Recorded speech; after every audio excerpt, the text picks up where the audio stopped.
Alleluia, Alleluia, Alleluia, Alleluia. Mapalad ang inuusig sa gawang puspos ng bait, pagkat may kakamting langit. Alleluia, Alleluia,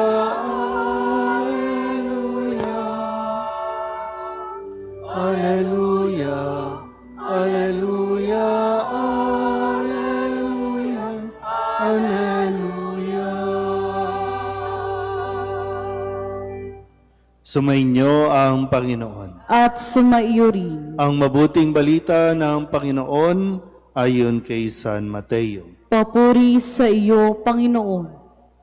Noong panahong iyon, sinabi ni Jesus sa kanyang mga apostol, "Huwag ninyong isiping na parito ako upang magdala ng kapayapaan sa lupa, na parito ako upang magdala ng tabak, hindi kapayapaan.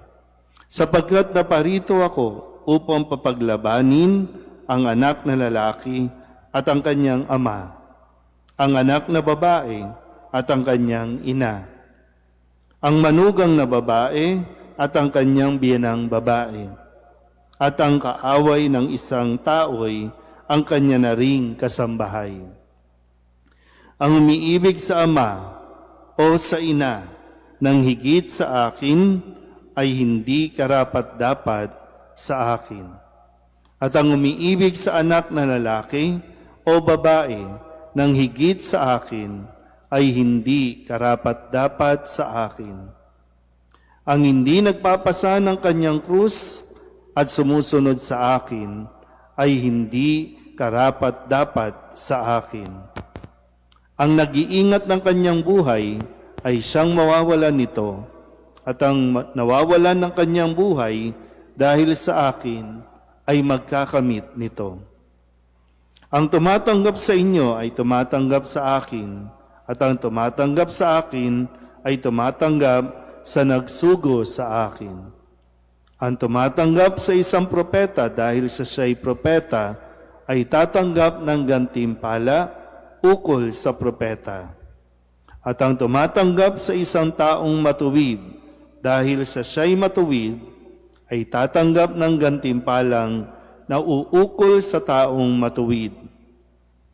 At sino mang magbigay ng kahit isang basong tubig na malamig sa isa sa maliliit na ito, dahil sa ito'y alagad ko, tinitiyak ko sa inyong tatanggap siya ng gantimpala.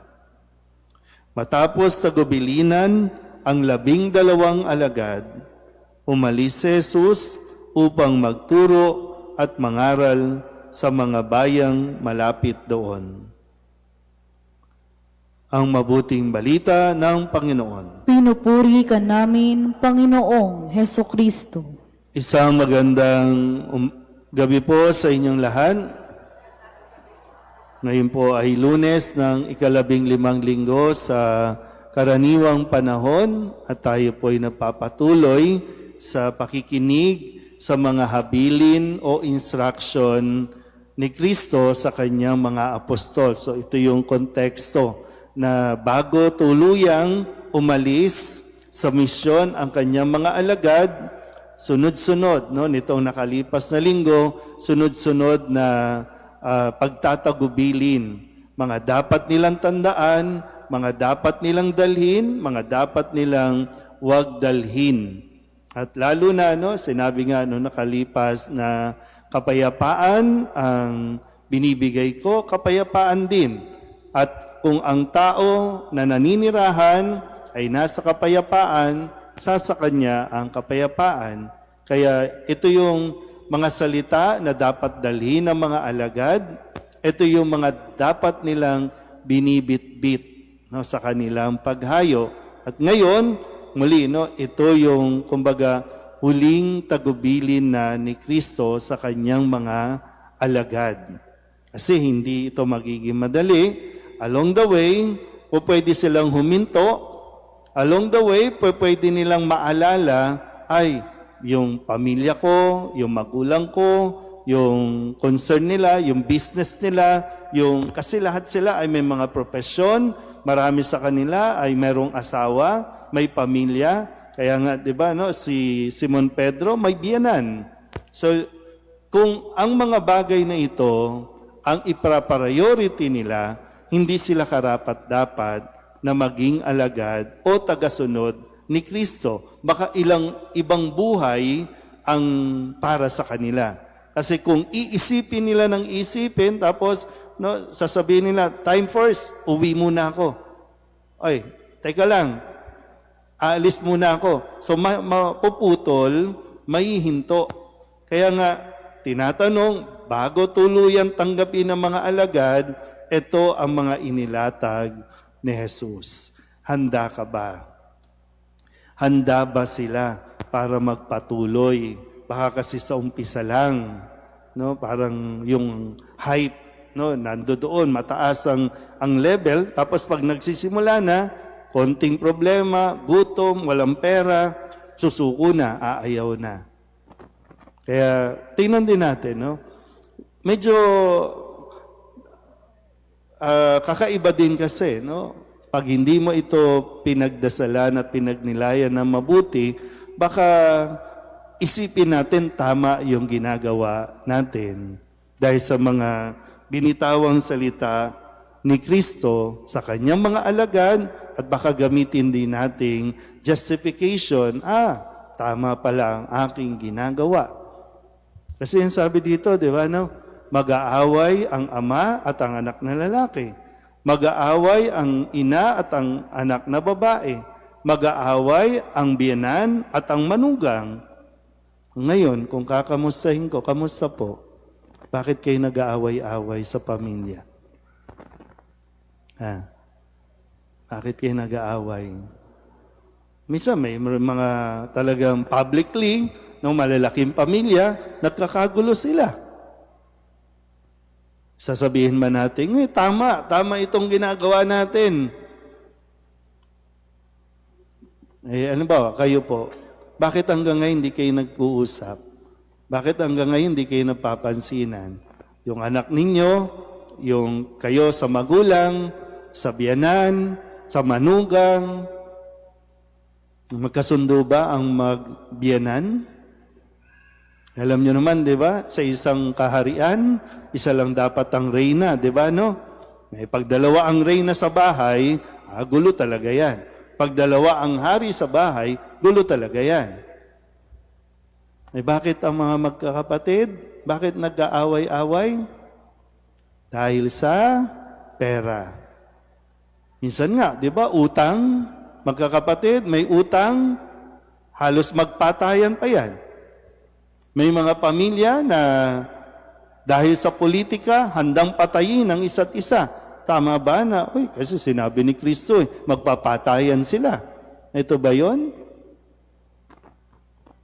Kaya nga kasunod niyan, ang sinasabi, ang umiibig sa ama, anak, ina, kapatid, nang higit sa akin.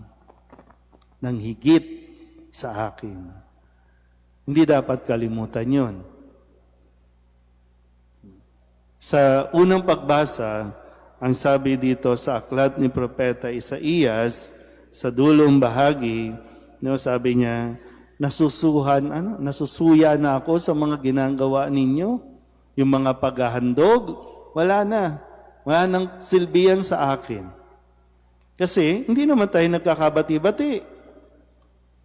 Minsan nga, kahit sa simbahan, di ba? Mayroon tayong prosesyon, pero nag-aaway-away tayo along the procession.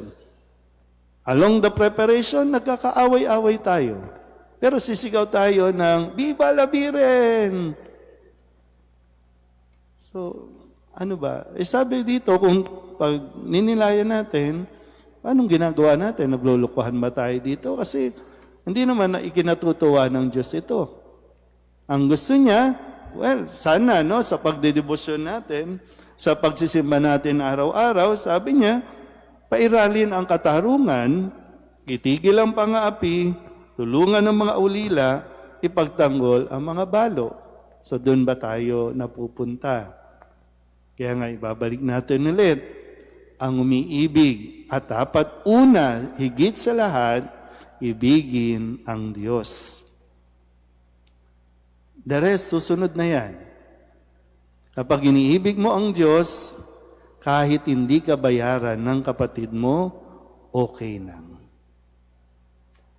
Kapag iniibig mo ang Diyos, kahit merong isa sa inyo, di ba? Minsan kasi hindi maiwasan eh. Kahit merong isa sa inyo yung gustong kunin lahat ng mana, dahil iniibig mo ang Diyos ng higit sa lahat, okay na. Kasi mas may kapayapaan kaysa yung naghahablahan kayo, di ba? Nag-uusap kayo sa korte, babaranggayan kayo, and worse, nagsisiraan tayo sa social media. So, di ba? Ito naman ay paanyaya sa atin no, ng ating ebanghelyo ngayong araw na ito kasi hindi tayo nagkakaroon ng kapayapaan dahil mas mahalaga sa atin ang ibang bagay, mas mahalaga sa atin kahit ang relasyon at ang relasyon sa Diyos laging nasa huli. So, dapat una at unahin ang Diyos. Amen?